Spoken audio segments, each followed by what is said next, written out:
On today's show, the offseason is only a few days old for the Atlanta Hawks, and we already have our first emergency podcast. Yes, emergency podcast. Landry Fields is no longer the Hawks general manager. We'll get into what it means for Atlanta, what the next steps are, and more coming up.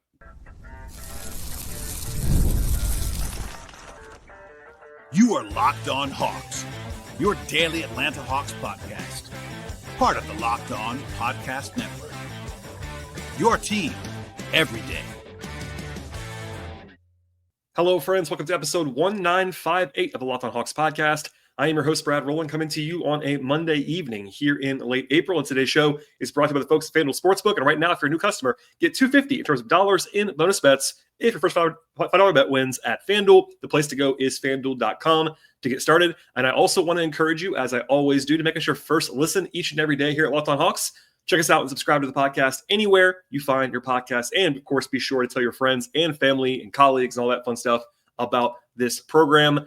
And, yeah, an emergency podcast, kind of almost out of nowhere, I would say, on a Monday. I was planning to do a show today, no matter what, to talk about the tiebreakers of the NBA draft, which will come up at the end of this podcast. But that was going to be the headliner, and it's no longer the headliner, to be sure. I will at least encourage you to listen to the last couple episodes. One was a 40-minute deep dive into the Hawks' exit from the postseason on Friday night. And then I did an episode on Sunday evening with the latest news and exit interview talk and award finalists and all kinds of news. But that was all upstaged in a hurry. I was otherwise engaged, day job reasons, all that fun stuff on Monday. But the bombshell came around noon Eastern time on Monday with the Hawks sending out a release to the media, including myself, and leading with the fact that they were actually beginning a search for a president of basketball operations, which is a job that the Hawks have not had anybody in since Travis Schlenk left a couple of years ago. But then the next line, and to be fair, it was also in the headline of the release / subject to the release, was the Hawks announcing that Landry Fields has, quote, been relieved of his duties. AKA, this is the Hawks firing Landry Fields. That's the reality of the situation. And to kind of replace him, they have now promoted Onsi Saleh to general manager, with the addition on the release that he'll be effectively overseeing day-to-day basketball operations effective immediately. Now, obviously, this is a decision on the ownership level. Like, it doesn't get any higher than this. The head of the front office is essentially the head of basketball operations, and every organization can be different, from GM to president of basketball operations, all that stuff. Since I've been covering the team, the Hawks have had different iterations of this. It was at one point a GM POBO structure with Travis. It was the same way with Mike Budenholzer, who was the president and the coach at one point several years ago. But like I said, the last couple of years, it's been Landry Fields has been the GM, but has been the top personnel executive in the organization. And then a couple of assistant GMs under him, Onsi Saleh, Kyle Korver, the last year or so, and then the rest of the voices in the front office. But this puts the attention squarely on ownership. And I want to read what Tony Ressler was quoted as saying in the official release. It's a lengthy quote, but this is obviously the only thing that we've gotten so far on the record.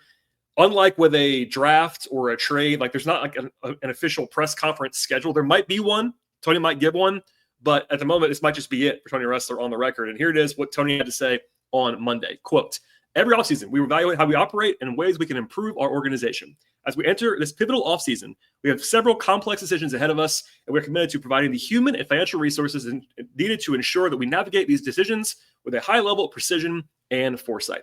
Adding an accomplished senior-level leader to provide strategic direction and structure, as well as partnering with Onsi and our talented front office, is a top priority. I want to genuinely thank Landry for his leadership during his time with us. Later made our franchise better and the contribution they have positioned us for growth. I'm grateful for his dedication and wish him success in his next endeavor. End quote. So a lot there. Obviously, we'll get into all the fallout here, and I'll just say this at the top. There's no way of touching on everything with this in one podcast. This is going to be a topic now for a while. Next steps, all that stuff. But I want to at least hit the high points here and give you my reaction. So that's the nuts and bolts of what actually happened. Now, for me, it was a surprise. Absolutely, this was a surprise. I reached out to people around the Hawks. There was a surprise from employees even around the Hawks. I think from what I have heard, guys in the front office were even surprised by this to some degree. But for me, it was not quite the absolute stunner shocker that it might have been for other people. And there are multiple reasons for that. So for one thing, I heard Landry's job could be in somewhat of jeopardy a few weeks ago.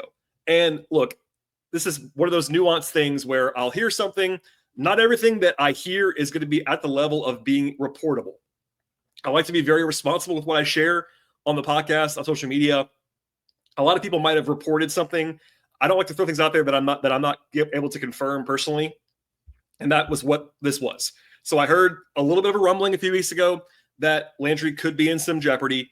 I was trying to be responsible and couldn't confirm that at all.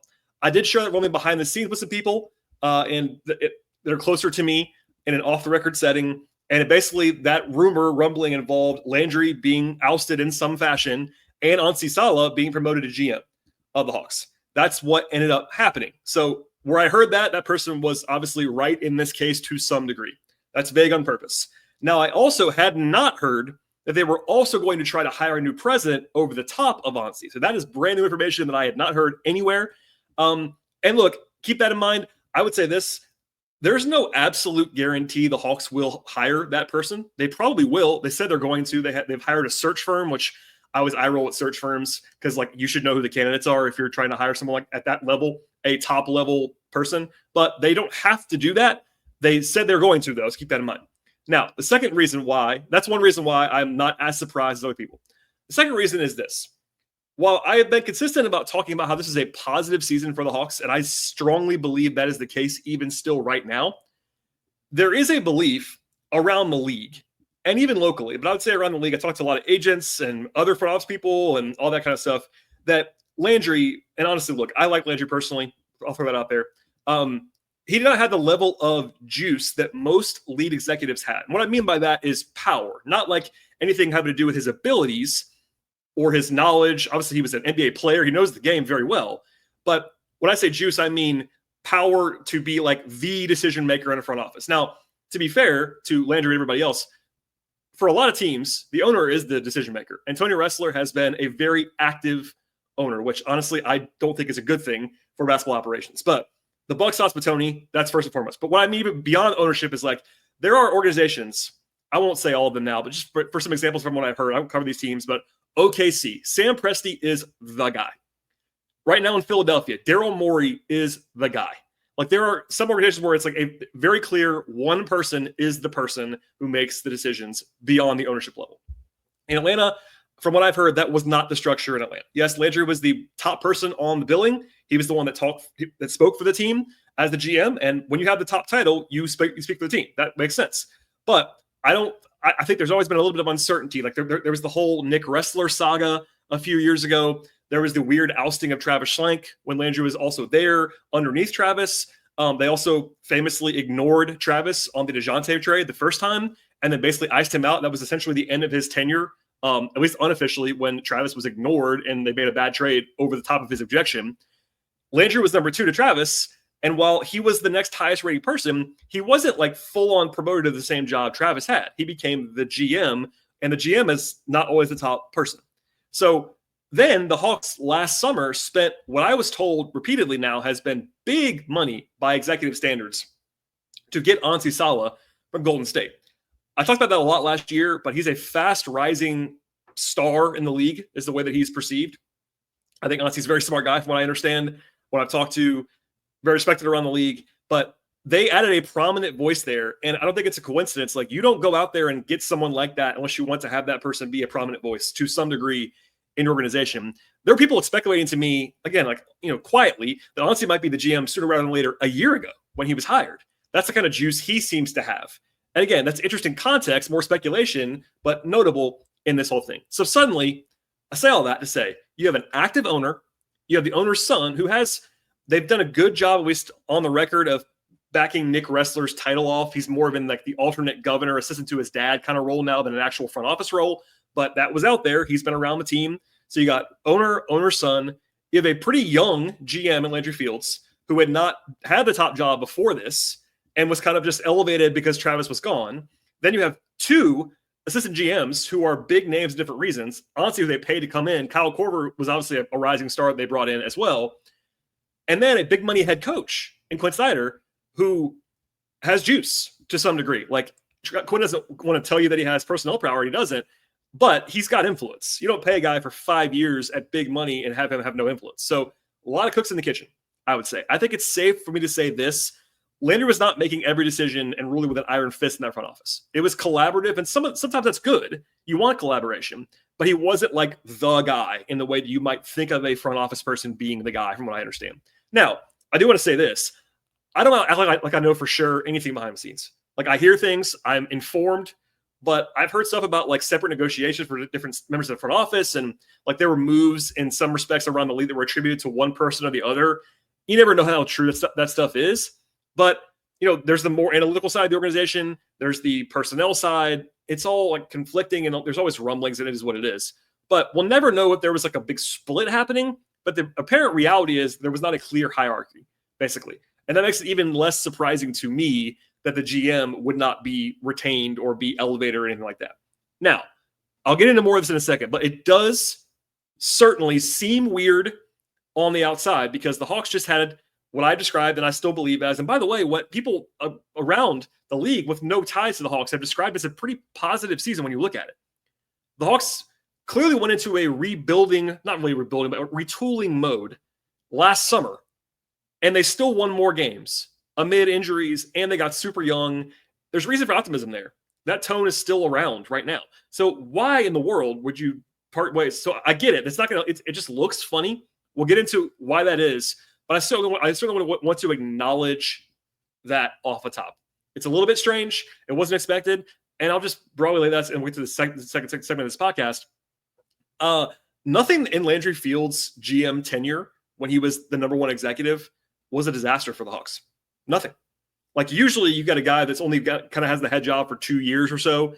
There's usually a problem in there, like a bad move or really, really, really bad results. And that didn't happen. But as we'll get into in a second, the phrase that I was texted a couple times today from different people, kind of unprompted, was basically there's this thing around the league that says deserve ain't got nothing to do with it. And that's kind of what I'll leave you with for now. This is not a deserve or anything like that. It's just, in the end, that's the move they made. And we'll get into more context in just one moment. Today's show is brought to you by FanDuel Sportsbook, and the NBA playoffs are here. They are ongoing. Basketball almost every day. FanDuel is giving new customers an incredible way to get in on the action right now. When you join FanDuel Sportsbook and place your first $5 bet, you get $250. Yes, $250 in bonus bets if your first $5 bet wins at FanDuel. They're making it really easy as well at FanDuel, whether it's picking your favorite team or diving into all kinds of player props. They have offerings across the sports betting space from over-unders to point spreads, money lines, game props, futures, live betting, and so much more, from threes to steals, to assists, blocks, etc. They have so many ways at FanDuel to bet your favorite player props. Plus, after the game tips off, you actually combine live prop bets together into a same-game parlay for a chance to win big. And FanDuel also has every sport and league that you can think of. That's, of course, headlined by the NBA in this space in particular, but they also have college sports, MLB, NHL, UFC, golf, boxing, tennis, soccer, and everything in between. So don't miss out. Don't miss out. Head to FanDuel.com right now. That is FanDuel.com to claim your $250 in bonus bets today. Check it out now at FanDuel.com. Right before the break, I said the phrase deserve ain't got nothing to do with it. And sometimes what that means is that coaches or GMs get fired, players get traded occasionally, even if it's not like a deserve kind of thing. And I think maybe we'll learn more about this in the situation in the front office when Landry was responsible for and what he wasn't. But I would say this, just on the track record, there wasn't a screaming thing to say you have to fire Landry Fields. If there was, I'd tell you. There's been situations around the league, like for instance, right now, a obvious and shining experiment in Dallas. Nico Harrison should be fired. He hasn't been, but he made a move that's so catastrophic that it's like, okay, that guy's got to go. Landry Fields didn't do that. He didn't. So the record was mixed during the time that Landry was the top-ranking executive. Again, the first DeJounte trade happened before Landry took over. And even if Schlenk did not want to do that deal, which he did not want to do, that's been litigated ad nauseum now. It was a disaster, but I don't think you put that at least all on Landry by any means. Then they hired Quin Snyder, which everyone praised, including me. That has been like a pretty good move. I don't think Quin is a disaster. I don't think Quin is Eric Spoelstra, but that is a move that I think if you pull the league would be like at least an average or better grade, generally speaking. They drafted Ricochet, Mo Gay, Kobe Buffkin under his tenure. They did the second DeJounte trade, which is an absolute grand slam, the Dyson Daniels trade. That's a fantastic move. You got to give Landry some credit for that. Whether that was all of him or not, we'll never know. Certainly some credit due to Landry and the staff there. They signed Jalen Johnson to a great extension. They traded John Collins. Didn't get much in return for him, but didn't take back anything disastrous either. They signed a Conway to a good extension. That's in this same span. They did make the in-season trades this year that I just didn't like, honestly, but I didn't hate them in the way that some people did. They still look okay-ish. We'll see. It's more of a TBD on the future of that stuff. But what's going to be important to all of this, I would say, is like Landry might have gotten a raw deal to some degree. I'm not going to come in here and like cry. Like I think it's definitely one of those things where if you don't believe, here's the key point. If you are Tony Ressler or whichever owner, lead person in an organization, you don't have to think that your GM is awful. But if you don't believe that person is actively really good, then you probably should fire them. And that's a way that you think about coaches as well. That's my opinion, generally speaking. Beyond the Hawks, that's my entire, like, if you don't think your guy or gal at the top of your organization, coach, front office person, is actively good, you probably should fire them. If money's not a problem, and by the way, money shouldn't be a problem because it's not a salary cap thing, that's kind of what it is. And if I had to guess right now with True Serum, that's probably what this comes down to. That's a guess. I don't know what Tony's thinking, and I've not always been the biggest fan of Tony Ressler as an owner. I think it's not been the best tenure so far, but that's my guess. So what's going to be important is what you have to do next. And in my experience, Onsi Saleh is, again, really, really, really smart, has a great reputation.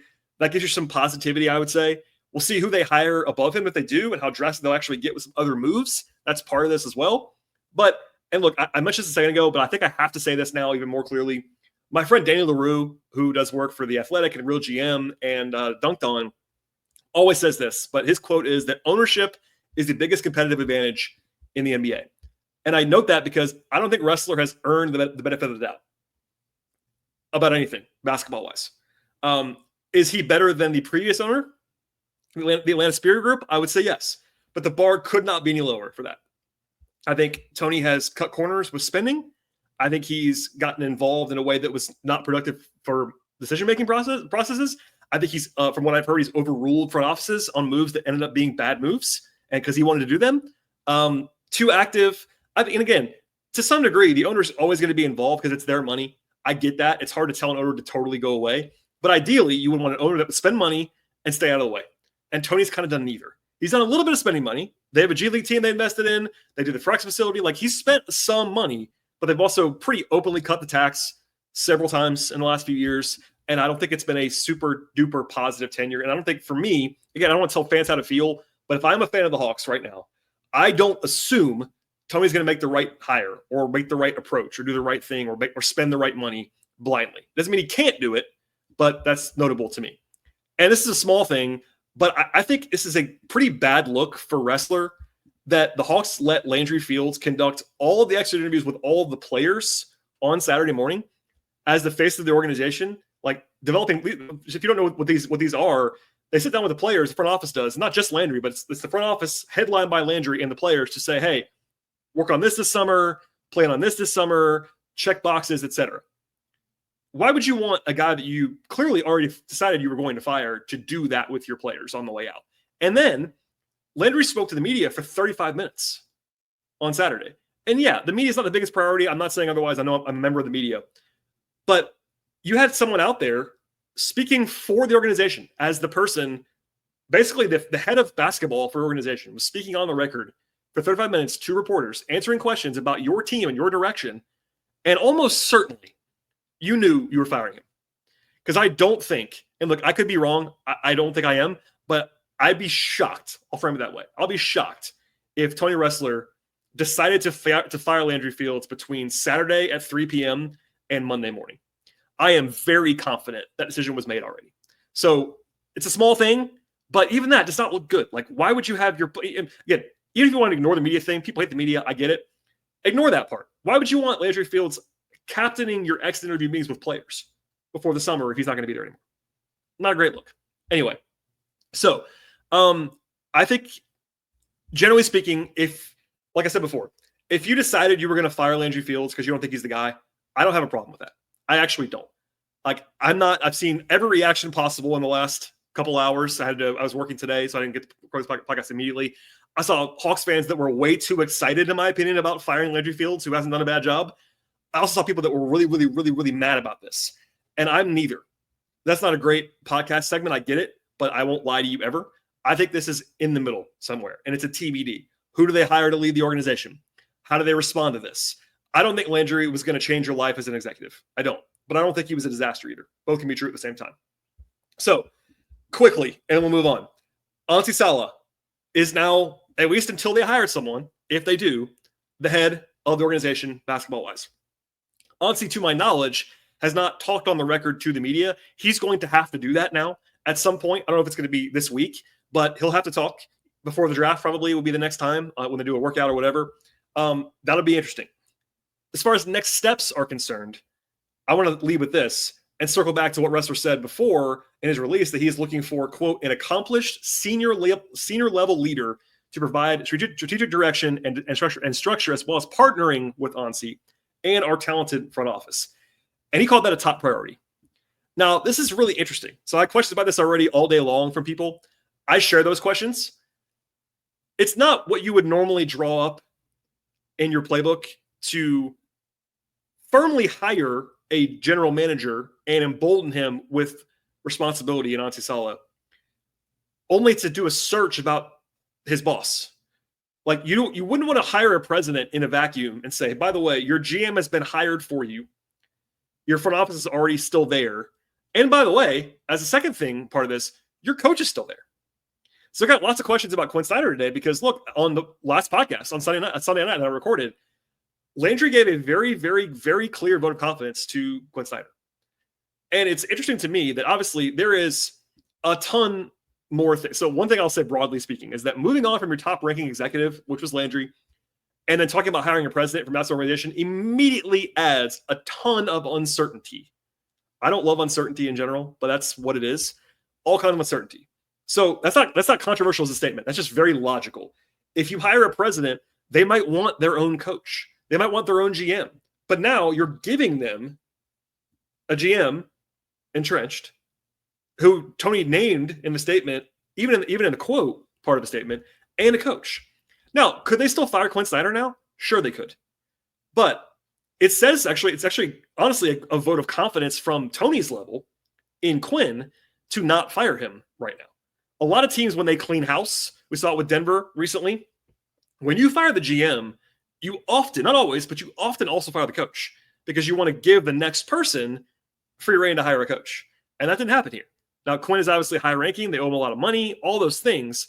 But now you're going into a hiring process for a president of basketball operations and apparently telling them that, by the way, you can't pick your number two and you can't pick your coach right away. That's an interesting selling point if you are Tony Ressler and company. That just adds some intrigue here. We'll get into some more in a second about there's been one candidate named already, at least has been expected to be among the candidates, been reported out there. It's a former Hawks player, which is very interesting. And then I'll answer some questions about Quin's future, Trae's future, and then at the end of the show, a tiebreaker segment, because the Hawks, by the way, spoiler alert, got actually really lucky in a good way today in tiebreaker situations. So we'll get into all that and more in just one moment.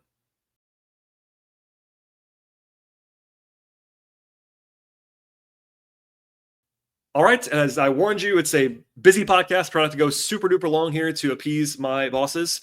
But Mark Stein and Jake Fisher reported a name out there. Former Hawk Elton Brand is, quote, expected to be among the candidates pursued by Atlanta, end quote. That's from Mark and Jake. Elton Brand is a guy that I covered as a player in Atlanta, who I actually quite a bit liked covering. Was a great player, by the way, an all-star level player back in the day. Post-playing career, his most prominent job came as the lead executive of the Sixers. Until Daryl Morey took over for him. I don't know. That was probably 4 or 5 years ago when Daryl took over. Elton, I think, retired from the game, and I want to say it was like 2016-ish. He was a G League general manager before that. Anyway, he was working heavily in Philadelphia's organization. Now, I say all that. It didn't go very well in Philadelphia. At the very least, it did not go very well. He is respected as a guy around the league. Everybody loves Elton Brand. I covered him as a player. I liked him. But the leak happened really fast. I don't know how serious that is. So it could be a situation where he's actually the lead candidate. That's definitely possible. Or it could be an agent leaked that quickly. He's got ties to the organization that kind of made sense. We just don't know. But he is right now, as of Monday, 7 o'clock-ish Eastern time. He is the only person that's been linked to the job to date. Also, someone asked me today if Quin could be the president of basketball operations. presumably because of Michael Budenholzer. If you didn't know that, when there was the ownership on unsettling and Danny Ferry got fired, Bud was the coach, and they gave Bud the president of basketball operations title. That did not go well. President Bud was not very good at his job. Coach Bud was great at his job in Atlanta. I personally would never, and I do actually mean never in the NBA, give my head coach number one executive power. That they're different jobs. I would never do it. I've heard nothing to say that they might do it. Would I say it's impossible? No. I've seen it happen in Atlanta. But I would think that Tony, in particular, having been burned by that previously, would maybe remember not to do that. But we'll see. And again, it could be anybody else. Could be nobody. Like I said before, it wouldn't absolutely stun me if they just didn't hire anybody. They might look and say, you know what, we're going to go with Onsi. That wouldn't surprise me either. People asked about Quin, of course. Again, I just don't know. I think the fact that he wasn't fired is probably a good sign for Quin if you are someone who wants to keep Quin. Obviously, Onsi has worked with Quin for a year now. Kyle Korver is still in the organization. Kyle played for Quin and now worked with Quin for a couple of years with the organization. I would say the signs point to Quin staying, but that is not as firm as it was yesterday because there's a lot of uncertainty now. And then people ask about Trae Young, which is natural. I'll say this, and this will be something I'll talk about a lot in the coming weeks. I've already alluded to this several times, and this part is not changing. It was already going to be an interesting summer for Trae Young and the Hawks because Trae is extension eligible, and with 1 year left on his contract, the whole league, we saw this from Bobby Marks already this week, people that cover the cap aspect of the league and the transactional nature of the league have already been talking about this for a while. It is a natural extend or trade time frame for Trae. Now, you don't have to do one of those things, to be very clear. But if you go by the pattern of the league, a lot of times when a star player gets to 1 year left on his contract, you either extend that guy or you look to trade him. Donovan Mitchell, last year in Cleveland, there was a lot of rumblings like, hey, if he won't sign an extension, they might have to trade him. And then he signed it. We'll see. There's also a big swing on Trae as far as what he can sign for. If he makes All NBA, it's a lot more money. I'm guessing he probably won't, but it's not a 0% chance he makes All NBA, I'll say. Anyway, the only thing that I've seen so far since the Landry firing was from Chris Haynes, insider, of course, respect the guy. He said on Dan Patrick's show on Monday, again, this is after Landry was fired, that Trae is, quote, down with the process, end quote, in Atlanta and wants to be a Hawk as they try to turn the corner in Atlanta. I have also heard good things about Trae wanting to stay around. I won't tell you that I'm an authority on that right now. I'm not.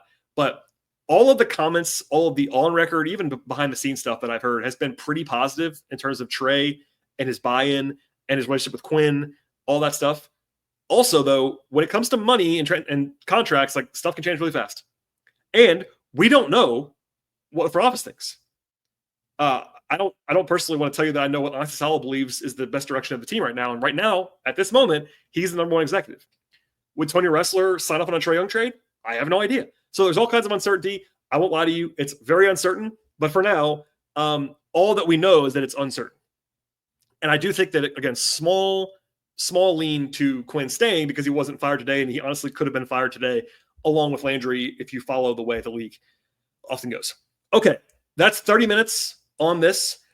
We'll have a lot more. I'm sure there'll be more reporting. I'm looking forward to reading some stuff. I got more calls to make. I tried to make some today to learn more about what's going on behind the scenes. But what we do know is that Landry was fired. Onsi Saleh is the guy in charge right now of the front office. Kyle Korver, from what I understand, is still there. And then also you have a open job at president of basketball operations that is apparently going to at least be trying to be filled by Tony Ressler. All right, to the tiebreakers. This will be quick. This is going to be the lead story today. It's funny, but it's not anymore. So this afternoon, the NBA broke all of the ties, not just the Hawks ones, all the ties about the NBA draft and particularly the first round. There was a lot of them. There were two that involved the Hawks. And actually, they both went Atlanta's way. One of them is about the Kings pick, which I've been chronicling for months and months and months. It's a top 12 protected pick. So if the Kings land at 13 or 14, the Hawks dance in the streets. If the Kings don't land at 13 or 14, that's bad. Anyway, at the moment, the Kings won the tiebreaker to go into the lottery at number 13. That means the Hawks have about a 96% chance, roughly, to get the pick. We won't know until the lottery happens, which is about 3 or 4 weeks from now, not till mid-May. Hold on tight till that. But a 96%-ish chance. It's about 93% to be 13th and about 3% to be 14th. And the remaining 4%-ish is the Kings going into the top 4. The Hawks do not want that. So when you watch the lottery in 3 or 4 weeks, if you see the Kings not 14 or 13, that means the pick is going to be staying in Sacramento, at least till next year. And by the way, as one reminder, if it jumps in the top 4, that's bad news, but it also does roll over one more time and become top 10 protected next season. But best case scenario is now the Hawks have a very, very, very good chance at the 13th pick in the draft, which was literally the best pick that it could have been going into the year. Pretty good situation there. Now, the bigger swing actually was the Lakers pick. They were in a 4-way tiebreaker today. The Lakers won 50 games against all odds and all logic when you look at their numbers. Anyway, 4-way tie. The pick could have been anywhere from 22 to 25. A pretty decent size jump there.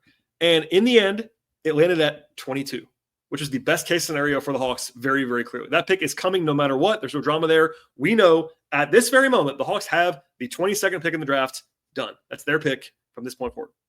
Now, 3 spots is not absolutely huge. I get that. But if you tried to trade from 25 to 22 in 2 months at the draft, that would cost you something. I don't know what it would be, future picks or whatever. That has a cost to it, and the Hawks just got that for no cost, essentially. You won a tiebreaker. So, yeah, the dream scenario of the Lakers missing the playoffs didn't happen. I'll acknowledge that.